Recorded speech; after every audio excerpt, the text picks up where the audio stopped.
ஓம் சக்தி.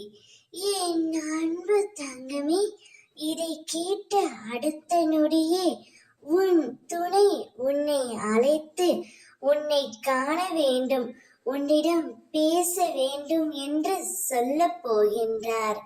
நீயும் உன்னுடைய துணையும் சற்று மன கசப்போடு பிரிந்து உள்ளீர்கள். இப்பொழுது உனது அன்பானவர், நீ விரும்பியவர் உன்னுடன் பேச வேண்டும் என்று முடிவு எடுத்து விட்டார். அவர் பேச வருகையில் நிச்சயம் நீயும் பேசிவிடு என் தங்கமே. முன்பு நடந்த மனக்கசப்புகளை மனதில் வைத்துக் கொண்டு அவரிடம் பேசாமல் இருக்காதே. அவர் அவருடைய வாயால் நீதான் என் உலகம், உன்னை விட்டு நான் வாழ மாட்டேன் என்று கூறப் போகின்றார். இவ்வுலகில் பல நபர்கள் நீங்கள் இருவரும் சேரக்கூடாது என்று நினைத்து கொண்டு இருக்கிறார்கள்.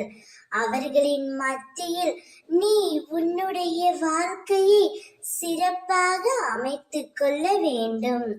தவறுகள் புரிந்துவிட்டால் இனிமேல் நான் அவருடன் வாழ மாட்டேன் என்று முடிவு செய்தால் வீணடிப்பது அவருடைய வாழ்க்கை மட்டுமல்ல, உன்னுடைய வாழ்க்கையும் தான் என் தங்கமே. எனவே அதனை ஏற்றுக்கொண்டு அவரை புரிந்து கொண்டு அவருடன் முழுமையாக வாழ் தங்கமே. அப்பொழுதுதான் உன் வாழ்க்கையை நீ சிறப்பாக அமைத்துக் கொள்ள முடியும். அவரே உனக்கு அழைப்பு தருவார். அவருடன் மனம் விட்டு பேசு. ஓம் சக்தி.